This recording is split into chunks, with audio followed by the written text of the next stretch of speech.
Bienvenue à vous tous qui nous rejoignez au cœur de l'info du vrai ce soir. Donc sommes-nous trop sur la planète? Cette question est taboue, elle met mal à l'aise car elle fait penser notamment aux dictatures et que surtout on n'a pas vraiment la réponse. Et pourtant, en ce début de COP23, elle vient d'être soulevée par les 15 000 scientifiques signataires d'un nouvel appel pour sauver notre planète. Nous allons en débattre avec nos invités. Jean-Marc Jancovici est ingénieur consultant en énergie-climat. Vous êtes l'un des fondateurs de l'agence Carbone 4 et enseigné à l'école des mines. Votre dernier livre, Dormez tranquille jusqu'en 2100, est paru chez Odile Jacob. Hervé Lebras est lui historien et démographe, directeur d'études à l'école des hautes études en sciences sociales. Rappelons ce soir deux de vos livres, Archéologie des migrations aux éditions La Découverte, mais aussi L'âge des migrations, paru chez Autrement. Enfin, nous sommes aussi en duplex de Bonn où se déroule la COP 23 avec François Gémen, spécialiste des questions de géopolitique et d'environnement. Vous enseignez à Sciences Po et à l'Université de Liège et êtes l'auteur d'un atlas des migrations environnementales aux presses de Sciences Po.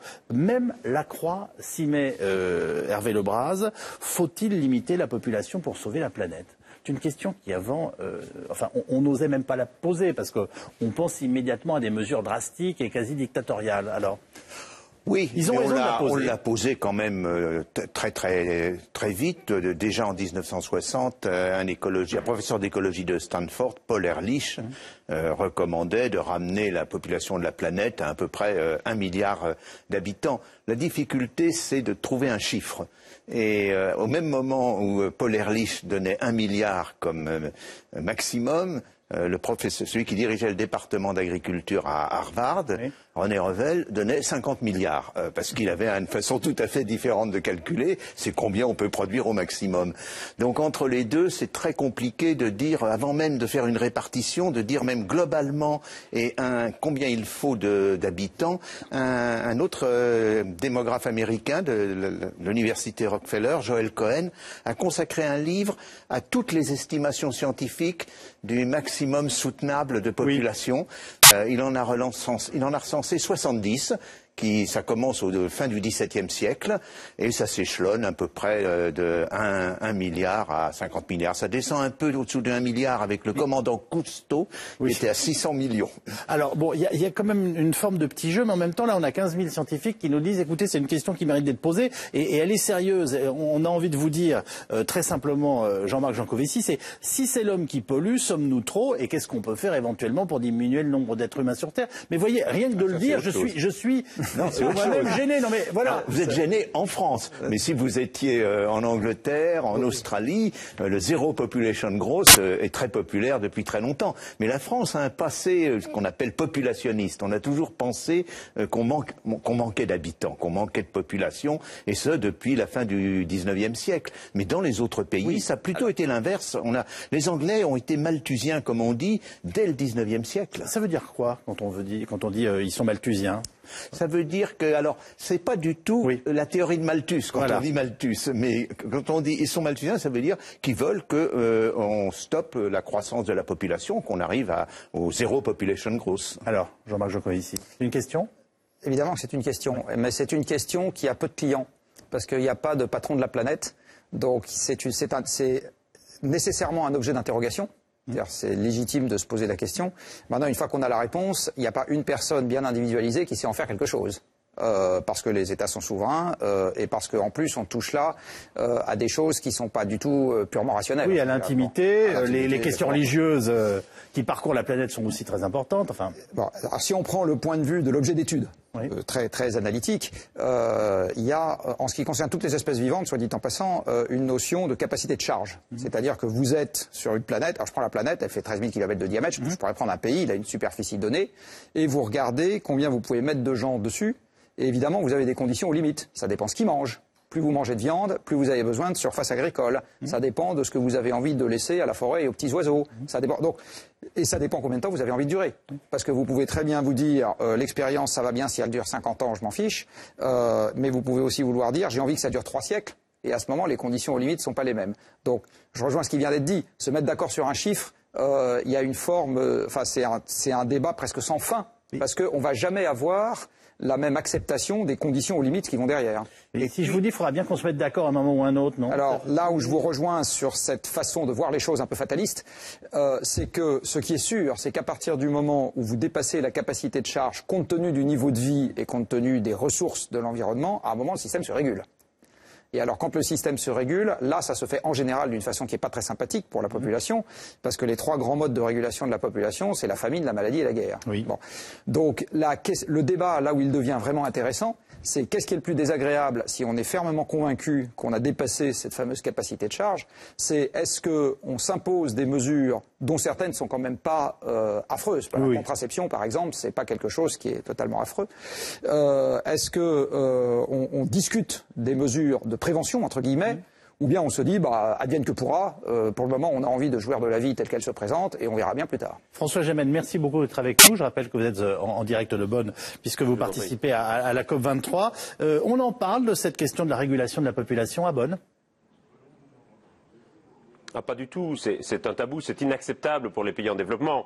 Bien entendu, les pays en développement voient cette question comme une manière pour les pays industrialisés de faire peser sur eux la charge de l'effort, puisque aujourd'hui 70% des émissions de gaz à effet de serre sont émises par uniquement 1 milliard d'habitants pour les pays en développement. C'est une question qu'il n'est pas possible de poser parce qu'ils le verraient comme quelque chose que le Nord veut leur imposer pour se dédouaner de ses responsabilités.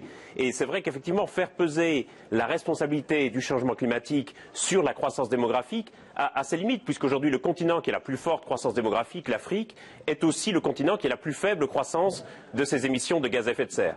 Les seuls qui en ont parlé il y a quelques années, c'était la délégation chinoise qui essayait d'utiliser sa politique de l'enfant unique comme une politique climatique, en disant « Regardez, moi j'ai déjà fait l'effort dans le passé, j'ai limité ma démographie et donc vous devez me demander maintenant moins d'efforts parce que j'ai déjà produit cet effort dans le passé. » Mais à part les Chinois, personne ne veut véritablement en parler parce que de surcroît se pose aussi la question politique. Quand bien même on se mettrait d'accord sur un chiffre, la question c'est comment faire concrètement? Comment est-ce que vous limitez les naissances? On l'a dit, les trois moyens de régulation de la population, c'est la famine ou la guerre ou les maladies, et personne évidemment ne veut cela. Donc il y a aussi un véritable problème politique, quand bien même on pourrait discuter de ces questions dans les négociations, ce qui n'est pas le cas pour le moment. La seule chose dont on peut discuter, c'est de la distribution géographique de cette population, en d'autres termes, où les gens pourront-ils habiter demain et quelles seront les zones du monde qui resteront habitables et où est-ce qu'on va placer les gens.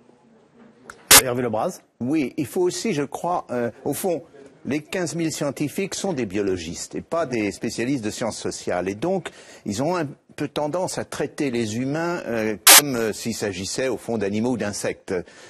Or, les choses sont très différentes. D'abord parce qu'elles sont très différentes entre les pays. En fait, sur la grande majorité maintenant, dans la grande majorité des pays, la fécondité est devenue très modérée et même souvent au-dessous de 2 enfants par femme. Mettons le cas dans des pays comme le Brésil, comme la Chine, et c'est en train de, au fond, c'est en train de devenir la règle sur la planète. Donc il faut spécifier le problème. Et c'est pas un énorme problème. C'est-à-dire il y a 2 pôles qui sont assez limités. C'est l'Afrique intertropicale et la zone nord de l'Inde, nord du Pakistan, Afghanistan. Donc ce qui serait sérieux, c'est de dire on va avoir une politique. Si on veut vraiment limiter la population, restreindre l'accroissement démographique, on va avoir une politique spécifique. C'est pas énormément de monde actuellement le Sahel. C'est un peu moins de 100 millions d'habitants sur plus de 7 milliards. Donc là-dedans, je trouve qu'il y a un certain manque de sérieux de faire un raisonnement général sur la croissance démographique et de pas voir les cas particuliers qui se posent. Alors sur ce qu'on peut appeler l'alerte démographique, on reviendra avec un reportage dans quelques instants. Si j'ai bien compris ce que vous nous avez dit, François Gemène, finalement, actuellement à Bonn, on ne parle en gros que de CO2. On parle de CO2 et on parle surtout de plus en plus des dommages liés au changement climatique et de la manière dont on va financer les solutions d'adaptation. Et évidemment, la question de la migration s'intègre dans ce débat sur les conséquences du changement climatique. On a raison de parler de CO2 ?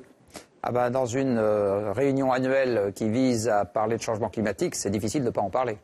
On en est où ? Cela étant, il faut bien voir que dans une manifestation telle que la COP, alors moi j'y suis pas cette année, mais enfin j'imagine que les ordres de grandeur sont toujours les mêmes, il y a quelques milliers de personnes qui sont chacune investies en général de discuter d'un petit bout détaché de la question, avec une mise en cohérence globale que, au moment de la discussion, à peu près personne n'est capable de faire.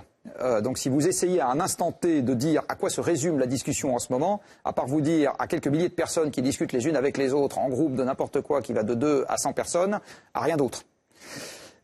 Et par ailleurs, dans ce genre d'enceinte, c'est très compliqué d'interpréter les résultats en sortie.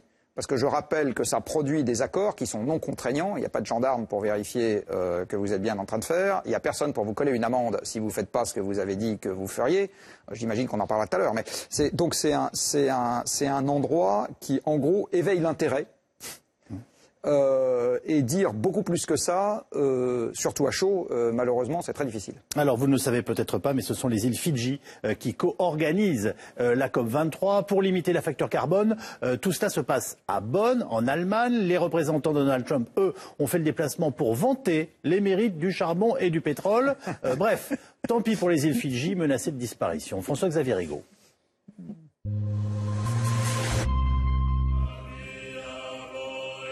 Cérémonie d'ouverture de la COP23 à Bonn en Allemagne, sous la présidence des îles Fidji, menacées de disparition par la montée des eaux.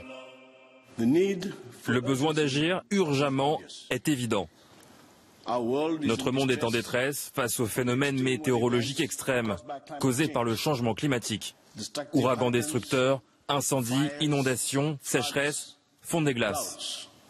En marge de cette COP23, la délégation américaine envoyée par Donald Trump a organisé une conférence pour vanter les mérites des énergies fossiles dans la lutte contre le réchauffement climatique. Donald Trump veut utiliser toutes les ressources dont dispose notre pays pour créer des emplois aux États-Unis et permettre à nos entreprises d'être plus compétitives. Le président veut également que nos ressources en énergie puissent aider nos alliés et partenaires en matière de sécurité énergétique. Il existe aujourd'hui des technologies qui peuvent permettre de réduire drastiquement les émissions liées à la production de charbon et autres énergies fossiles. Washington persiste dans son choix de tourner le dos à l'accord de Paris sur le réchauffement climatique. Mais la conférence américaine a rapidement viré au fiasco pour les membres de la délégation Trump. À la surprise générale, 2 gouverneurs démocrates américains ont fait irruption dans la salle pour dénoncer les choix de l'administration américaine en matière énergétique. C'est un spectacle ridicule. Le monde ne vous regarde pas. Le monde ne prêtera pas attention à quelqu'un qui affirme que le changement climatique est une farce. Donald Trump essaie de vous vendre des vieilles technologies d'un monde passé, d'un monde révolu, avec des arguments scientifiques erronés. C'est absolument évident que Trump rejette l'économie du futur. Pire encore, quelques minutes plus tard, des dizaines d'activistes ont interrompu la conférence. Ils ont entonné un chant contre la production de charbon.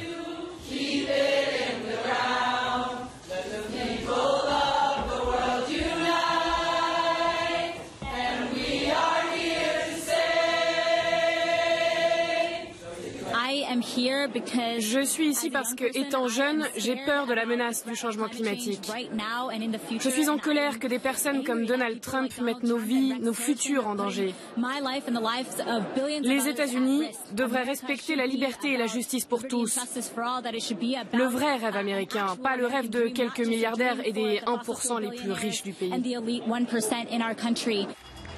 Si l'administration Trump rejette les accords de Paris, des États, des villes, des entreprises américaines ont décidé de s'engager à respecter ces accords en réduisant leurs émissions et en développant les énergies renouvelables.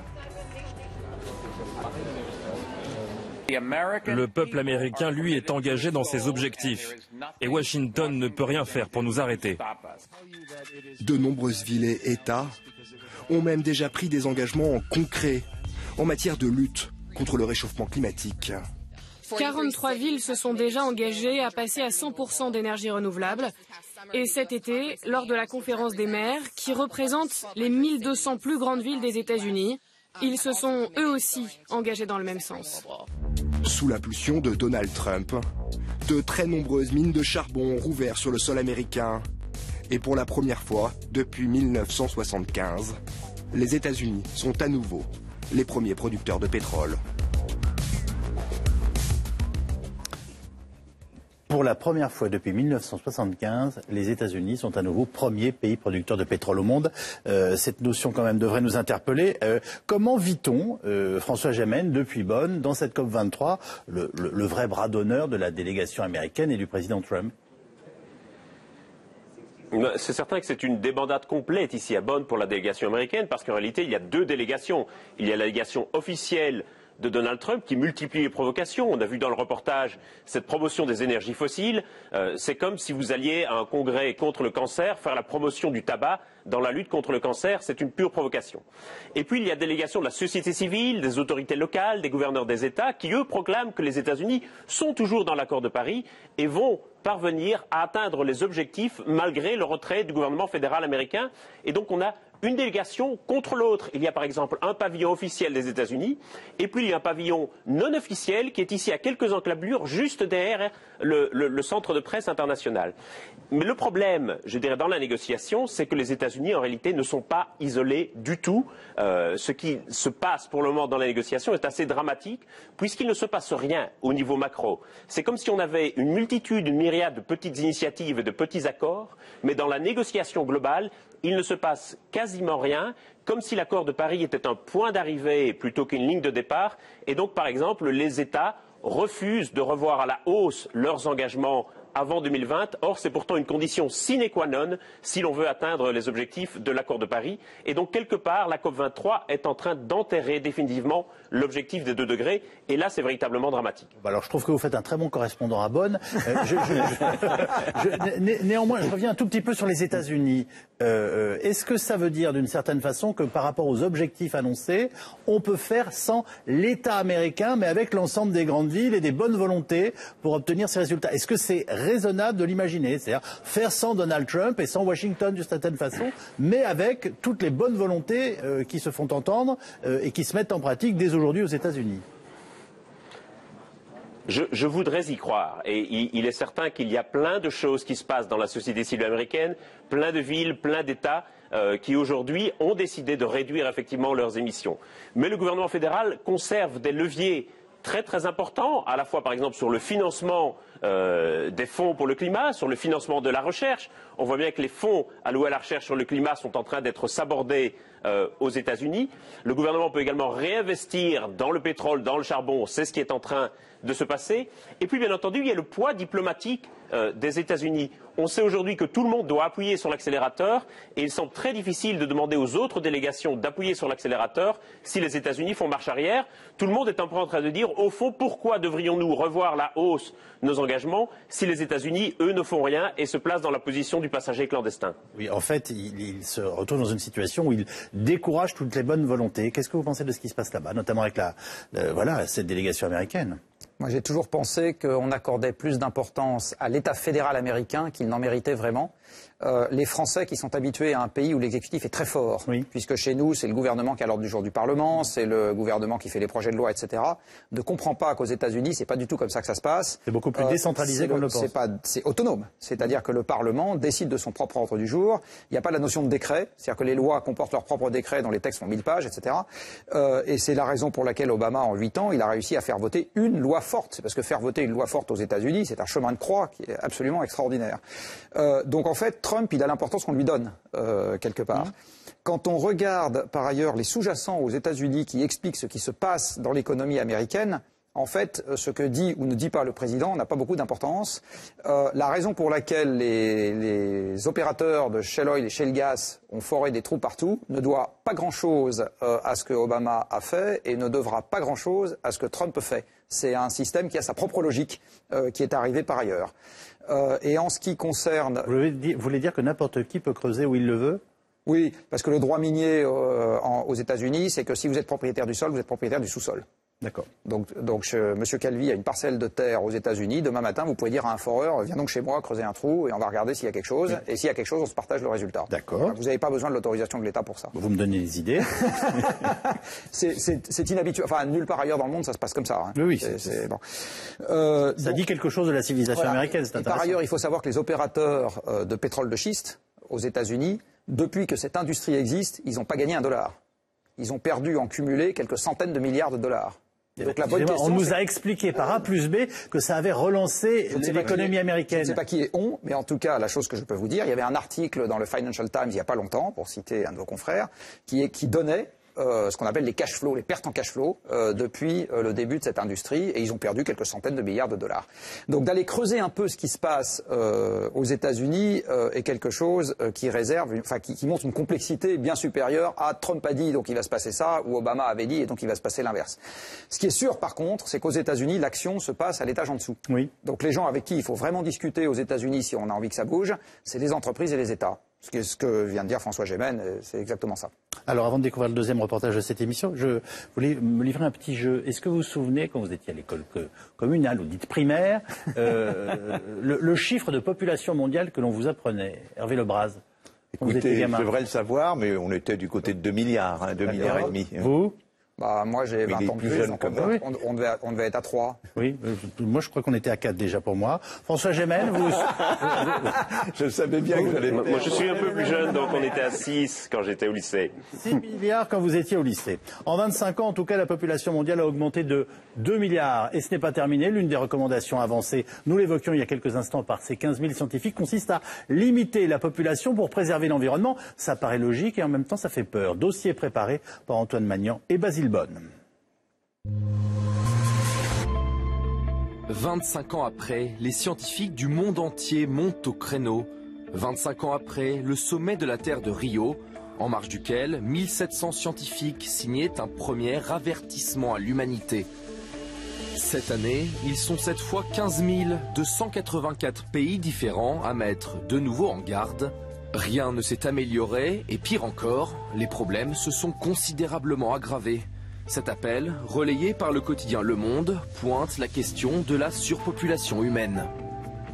La croissance démographique rapide et continue est l'un des principaux facteurs des menaces environnementales. Une progression vertigineuse. Depuis 1992, la population mondiale a augmenté de 2 milliards d'habitants. Et ce n'est pas fini. Elle dépassera les 10 milliards avant la fin du siècle. Franck Courchamp est l'un des premiers signataires de l'appel.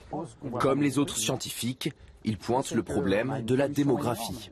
Ce problème de population humaine, c'est la base de tous les autres problèmes. On est trop nombreux et chacun, on consomme trop. Une surpopulation qui amènera un problème de gestion des ressources. C'est ce qui effraie les scientifiques qui demandent à diminuer notre consommation. Parmi les exemples relayés dans l'appel, ce graphique qui lie l'augmentation de la population humaine avec celle des animaux ruminants. Avec cette croissance de l'humanité, on voit une croissance en parallèle des animaux d'élevage. On a de plus en plus d'animaux d'élevage, souvent en plus dans des conditions industrielles qui éthiquement ne sont pas satisfaisantes. Et ça, sur l'environnement, ça a vraiment un poids qui est très important. Tout simplement, pour faire 1 kilo de bœuf, il faut d'abord avoir nourri le bœuf avec beaucoup de céréales, des céréales que les humains ne vont pas manger. Il faut avoir utilisé énormément d'eau pour les céréales et pour le bœuf, et c'est de l'eau aussi qui du coup n'est plus disponible. La surpopulation menace l'environnement, mais une autre problématique inquiète les scientifiques, les effets du dérèglement climatique qui alimente cette croissance démographique.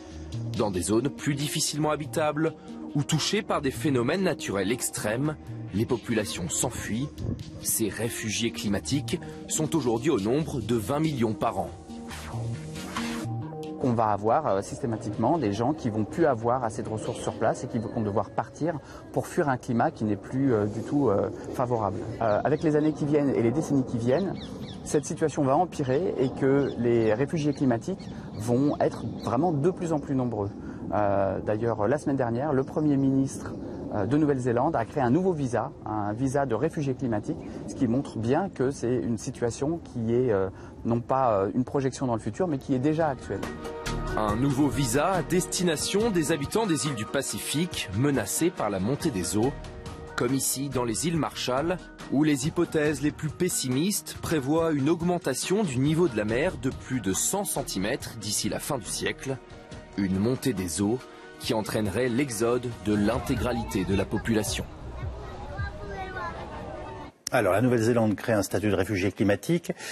Tout à l'heure, vous pondériez cette inquiétude des spécialistes sur la question démographique. Il faut que vous nous expliquiez pourquoi. Hervé Lebras. D'abord, vous voyez ce que je veux dire, ça va contre l'entendement spontané, si je puis dire. Oui, mais si on est 10 milliards, comment on fait pour se partager cette planète, pour maintenir un certain nombre de conditions de vie qui ont fait une partie de notre civilisation. Enfin voilà, il y a toutes sortes de questions comme ça. Les guerres, de la faim, de l'accès à l'eau peuvent tout à fait exister du jour au lendemain, en plus de la question climatique qui est en train de créer des réfugiés. Donc ce sont des images qui peuvent paraître effrayantes et qui sont liées au nombre d'individus. C'est lié au nombre d'individus, mais ce que j'ai dit tout à l'heure, il faut regarder large région par large région. Alors allons-y. Effectivement, si vous prenez par exemple l'ensemble de l'Amérique du Sud, la croissance démographique est pratiquement terminée. Les prévisions à l'horizon 2050 montrent une très légère augmentation de la population.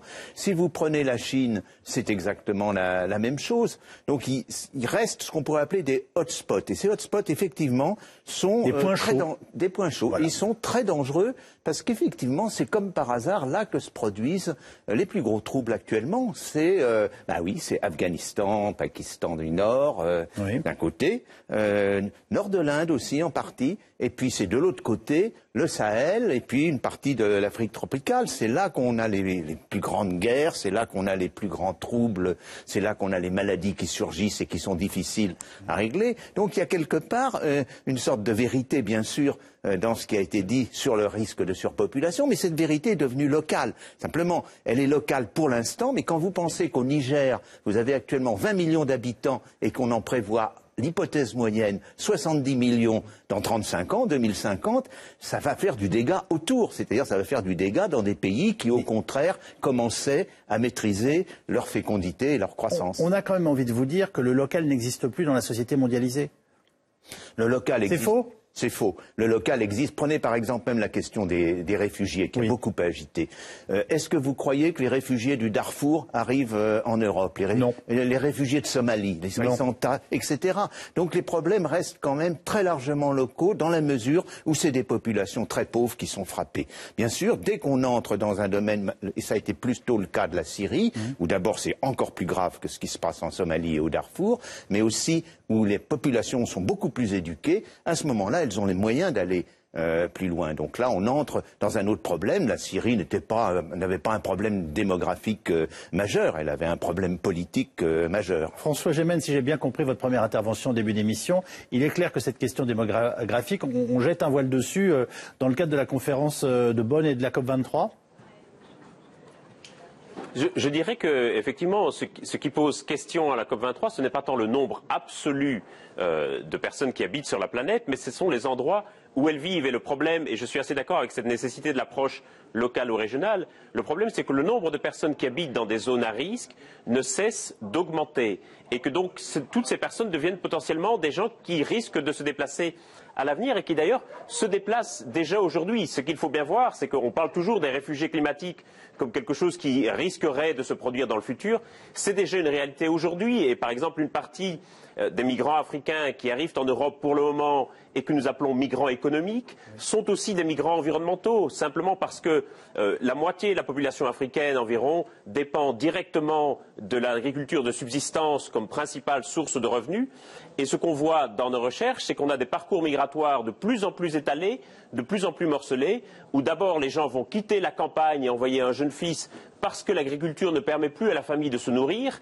Il va aller chercher du travail en ville, ne va pas toujours y arriver, va parfois tomber dans les filets de réseaux de passeurs qui vont l'emmener au Niger ou au Mali, et puis finalement il va échouer en Libye. Et donc cette idée de distinguer l'économie de l'environnement, en réalité, en tout cas sur le continent africain, n'a pas tellement de sens parce que l'environnement, c'est l'économie d'une grande partie de la population. Les ressources de la population dépendent directement des conditions environnementales. Et donc il ne faut pas seulement voir cette question des réfugiés climatiques comme quelque chose de futur ou quelque chose de limité aux petits États insulaires. C'est déjà une réalité aujourd'hui, notamment en Afrique subsaharienne, en Asie du Sud et du Sud-Est, et bien sûr dans les petits États insulaires, c'est-à-dire les hotspots, les points chauds dont nous parlions tout à l'heure.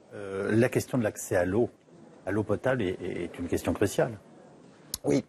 Alors, enfin, l'eau potable et surtout l'eau pour l'agriculture. Oui. En fait, l'essentiel du prélèvement d'eau qu'on fait dans une société, même dans une société comme la nôtre, ça concerne l'agriculture.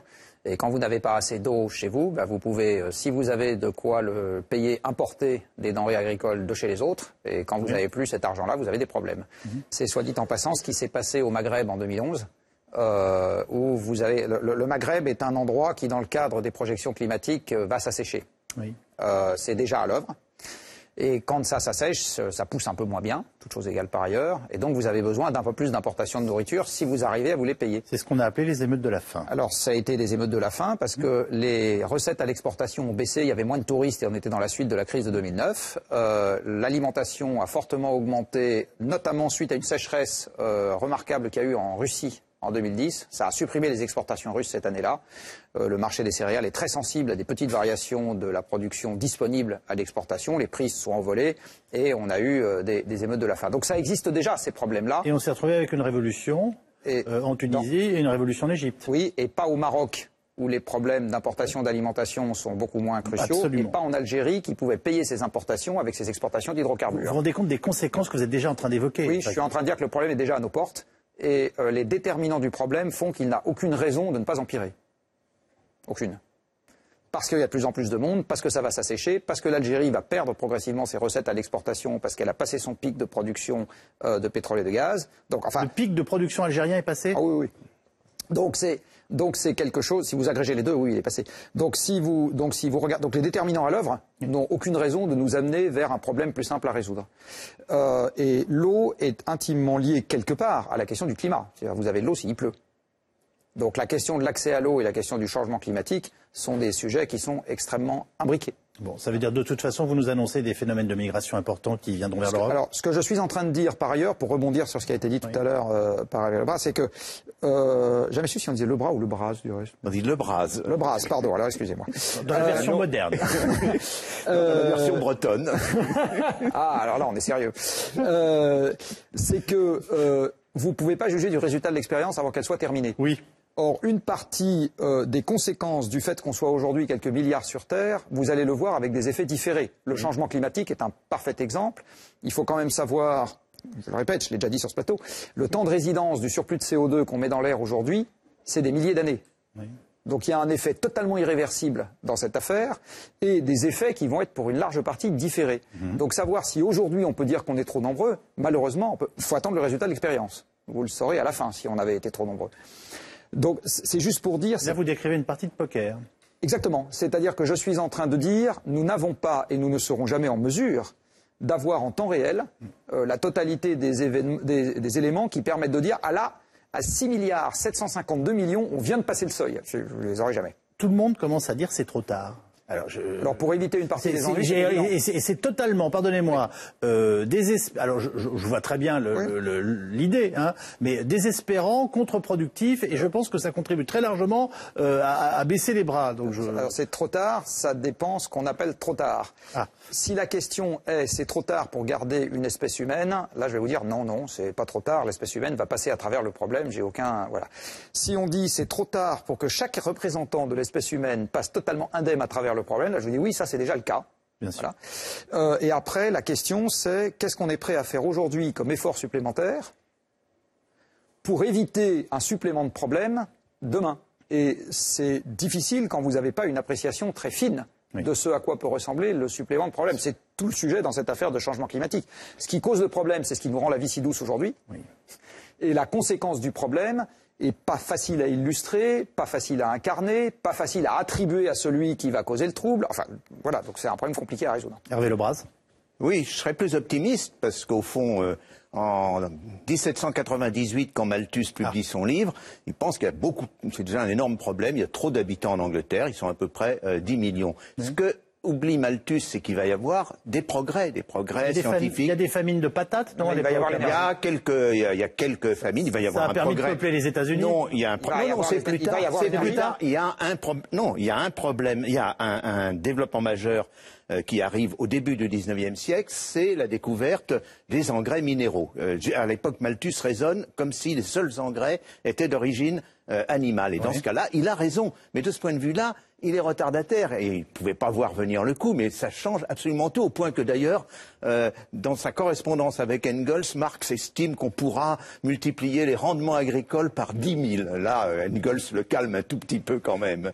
Mais ce que je veux dire, c'est que il me semble le problème qui est par derrière, d'abord on peut croire qu'il y aura du progrès scientifique dans les années à venir, et surtout il y a une chose dont on a quand même assez peu parlé aujourd'hui, c'est la majorité de la question vient de l'inégalité des consommations sur la Terre, et au fond plus généralement de la question de l'inégalité, et c'est, je pense, s'il y a une médecine à appliquer au monde, c'est de lutter contre les questions d'inégalité, contre l'augmentation des inégalités dans la plupart des pays. La France est un des pays, on le sent moins, elle est un des pays où les inégalités augmentent on peut dire le plus lentement, mais quand vous voyez aux États-Unis ou en Angleterre, or ce sont les plus riches qui de loin consomment le plus. Vous devez avoir des chiffres meilleurs que moi sur les empreintes écologiques, mais on parlait du Niger, l'empreinte écologique d'un habitant du Niger est très faible, comparée à l'empreinte écologique d'un habitant de la France ou surtout des États-Unis. Donc là-dedans, il me semble qu'il y a, bien sûr, il y a des problèmes qui sont des problèmes physiques, qui sont des problèmes techniques, mais il y a aussi des problèmes qui sont des problèmes sociaux. C'est comment faire que les sociétés soient plus justes, parce que sinon, la course à la richesse va augmenter dans tous les pays, et c'est ce que disait François Gemène tout à l'heure, c'est les pays les plus pauvres ne voient pas pourquoi on leur empêcherait de devenir aussi riches que les autres. Bien sûr. François Gemène, alors est-ce que ces questions à la fois de partage, de politique et aussi de progrès scientifique qui viennent d'être abordées notamment par Hervé Lebras sont débattues en ce moment à la COP23 ? Bien sûr, il y a les questions évidemment de progrès scientifique et de progrès technologique, mais je crois qu'essentiellement c'est une question politique en réalité. C'est vrai qu'à la COP23 ici, on a un peu un sentiment d'inertie globale, et donc on voit tous les indicateurs qui passent au rouge, et c'est comme si nous étions un peu collectivement paralysés. Alors bien sûr, il y a plein de petites initiatives, de projets qui se montent, mais c'est vrai que globalement la négociation semble complètement atone, semble complètement amorphe, et je crois que c'est parce qu'elle n'est pas encore suffisamment politique, c'est-à-dire qu'on considère encore la question du climat et plus globalement la question de l'environnement comme une question à part, déliée des grands choix collectifs, alors qu'il faut bien se rendre compte qu'aujourd'hui, tous les grands enjeux du XXIe siècle, que ce soit la gestion des migrations, la question de l'agriculture et de l'alimentation, les grandes questions de santé publique, de sécurité et même de terrorisme, vont être affectés par la question du climat. Et donc je crois, on parlait de ce qui peut nous donner espoir et ce qui peut nous remotiver, je crois qu'aujourd'hui l'impératif, c'est de repolitiser ces questions et de se rendre compte que la plupart de nos grands choix collectifs du XXIe siècle seront affectés par la question du climat, et donc il faut poser ces choix collectifs à l'aune de la question climatique, et ça on ne le fait pas encore, on considère toujours le climat et l'environnement dans une sorte de boîte à part, un peu technocratique et séparée des choix collectifs. Est-ce qu'on interroge Mme Merkel sur la façon dont elle a lancé notamment les énergies carbonées en décidant de se passer du nucléaire dans son pays ? Alors ça a été une grosse question évidemment ici à la COP23, c'était la politique énergétique de l'Allemagne. On sent que l'Allemagne a aujourd'hui un peu de mal à atteindre ses propres objectifs, et c'est certain que ça affaiblit la position de leadership allemande, notamment au sein de l'Union européenne. Il y a eu des campagnes d'activistes de Greenpeace notamment qui ont réclamé la fin immédiate des mines à charbon de l'Allemagne. Angela Merkel a reconnu à demi-mot que cela devrait forcément arriver et que la question des mines de charbon n'était pas soutenable dans le long terme. Mais on sent aujourd'hui que l'Allemagne a effectivement encore un peu de mal sur sa politique énergétique, notamment en raison de la fermeture accélérée des centrales nucléaires après la catastrophe de Fukushima et quelque part au défaut d'anticipation vers les énergies renouvelables. C'est pas très facile de donner des leçons de morale à Donald Trump quand on relance soi-même, en étant la première puissance industrielle européenne, son énergie carbonée, non oui, il y a. Mais on voit bien l'enchaînement des causes, qui était la fermeture rapide, ça a été dit, des usines, des centrales nucléaires. Donc il faut trouver un produit de substitution. Le développement des énergies renouvelables, qui est assez rapide en Allemagne, ne l'est pas assez pour compenser. Donc on passe au charbon. En plus de ça, il y a une vieille habitude du charbon dans les pays à partir de l'Allemagne. La Pologne est bien pire que l'Allemagne de ce point de vue-là, et s'autorise de l'exemple allemand d'ailleurs. Un dernier mot? Oui, en fait, il faut se rappeler que l'énergie, c'est pas un truc qu'on achète comme on achète une paire de chaussettes, etc. C'est en physique la marque de la transformation. Donc en fait, l'énergie, c'est ce qui permet d'organiser un système de transformation que parfois on appelle système économique. Et c'est la raison pour laquelle la production économique mesurée avec l'indicateur classique qu'on appelle le PIB est au premier ordre, je dis bien au premier ordre, proportionnel à la quantité d'énergie que vous rentrez dans un pays, parce que c'est ça qui permet de faire tourner toutes les machines, d'avancer tous les camions, etc. Donc en fait, et c'est là que je rebondis sur ce qu'a dit François Gémen, résoudre le problème du changement climatique dans un monde qui dépend à 80% des énergies fossiles, en même temps que vous voulez augmenter la taille de l'économie, on est dans la quadrature du cercle. Bon, c'est impossible. C'est à peu de choses près. Vous êtes en train de me dire que, par exemple, si demain on n'a plus de pétrole, la France perd quoi? 90% de sa richesse nationale? Si demain on n'a plus de pétrole, vous n'avez plus de nourriture acheminée dans les villes, parce que ça arrive par camion. Vous n'avez plus d'engrais? Vous n'avez plus d'engrais, enfin c'est du gaz, ça surtout. Vous n'avez plus de tracteurs et vous n'avez pas les gens pour passer la binette en quantité dans les champs, etc. Donc vous avez le pays qui s'effondre, oui. Dernier reportage de cette émission, c'est un nouveau terme, mêlant Méditerranée et hurricane, ouragan en anglais. On parle maintenant de Medicane. La coulée de boue dramatique que vient de connaître la Grèce en serait probablement un exemple. Explication avec Sébastien Pouquet.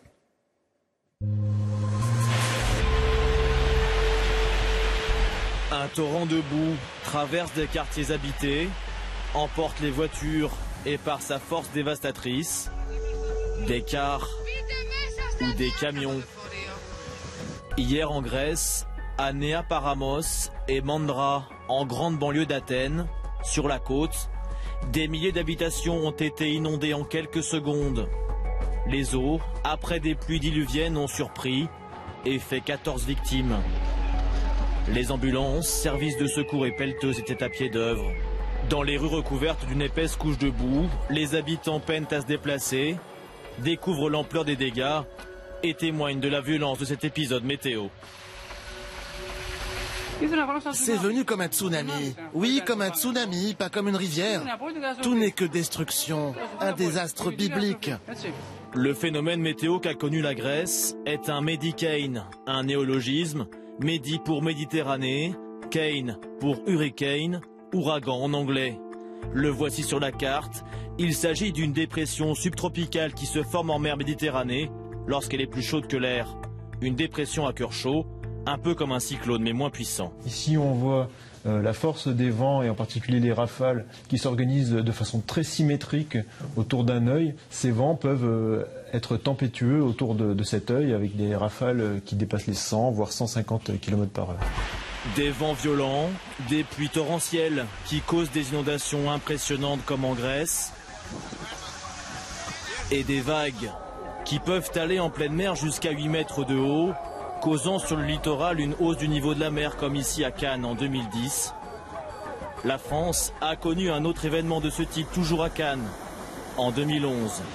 Ces deux Medicane n'ont fait aucune victime, mais il se pourrait bien que ce phénomène météo, autrement appelé cyclone tropical de Méditerranée, soit de plus en plus fréquent avec le réchauffement climatique.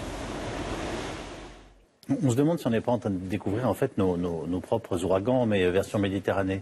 Je vous vois sourire. Non, ouragan, c'est 100 km/h, c'est quand même pas un ouragan. Et là, il y avait la pression au centre de la dépression. On était à 990 hectopascal. C'est un ouragan, c'est 900. Dans les très violents, 920, 930, 940. Donc on n'est pas en train de parler de la même chose.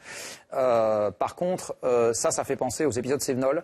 Quand il y a des grandes quantités de pluie qui tombent sur les reliefs, et ça c'est un phénomène qu'on connaît déjà, mais dont un certain nombre de gens pensent qu'il pourrait s'intensifier dans le cadre d'un climat qui se réchauffe, parce que la différence de température mer-terre peut augmenter à la faveur du réchauffement, et c'est un moteur, on va dire, de ce genre d'événement. On voit aussi que c'est lié à ce qu'on appelle l'artificialisation des sols, c'est-à-dire que le mode d'écoulement des eaux en cas de pluie très violente est bloqué parce que les anciennes rivières ont été ou bien bétonnées ou bien transformées en petits égouts. Et donc l'eau dévale, l'eau n'est non seulement plus absorbée par la terre, mais elle ne rencontre plus de moyens de s'échapper. D'ailleurs, on voit très bien sur les images que c'est typiquement un problème urbain. Et puis si la terre est très sèche, comme après l'été qu'on vient de connaître où il a très peu plu, là, du coup, la terre elle-même est raisonnablement imperméable et n'absorbe pas les précipitations. En scientifique, le terme de médicène qui essaie de nous faire comprendre quelque chose, vous trouvez ça raisonnable ou vous pensez que c'est une facilité excessive de langage pour traduire des phénomènes météo qui existent de fait? On peut dire que c'est une facilité de langage, mais qu'elle n'est pas, c'est pas catastrophique comme facilité de langage. Enfin, je veux dire, ça illustre bien le fait que c'est un phénomène extrême et que c'est propre à la Méditerranée. Cela étant, encore une fois, ça n'a pas la force des vents d'un ouragan. Non, mais enfin, si on s'en prend plusieurs sur la tête, ça va peut-être aussi forcer à la réflexion. Je ne sais pas, sur les questions dont on débat ce soir ou dont on ne débat pas en partie à la COP23, non? C'est une bonne question. Il se trouve que, commençant à avoir quelques cheveux blancs, je me rappelle que les tempêtes de 99 avait fait naître un grand débat sur est-ce que c'est le réchauffement climatique ou est-ce que c'est pas le réchauffement climatique. Et puis après, le soufflet est raisonnablement retombé. C'est-à-dire que pendant longtemps, il y a eu un certain nombre d'autres phénomènes extrêmes et la question ne revenait pas vraiment sur les écrans radars. Donc je ne sais pas répondre à la question qui est ce que ce genre de choses fait réfléchir. Je suis pas complètement sûr que la réponse soit oui. François Gemène, je me tourne à nouveau vers vous, parce que j'imagine que les Médicènes n'ont pas atteint la bonne ville de Bonn. Je vous sens quand même, depuis le début de l'émission, assez pessimiste sur la façon dont ça travaille en ce moment à Bonn, sur cette COP23. Et en vous écoutant tout à l'heure, je me disais, mais on a l'impression qu'en fait, ils travaillent pas, ou s'ils travaillent, ils ne vont pas donner une issue à ce travail qui est en train de se faire. Et d'une certaine façon, est-ce qu'ils sont on a un peu l'impression... Est-ce qu'ils ne sont pas en train d'enterrer, pardonnez-moi, notre COP 21 ?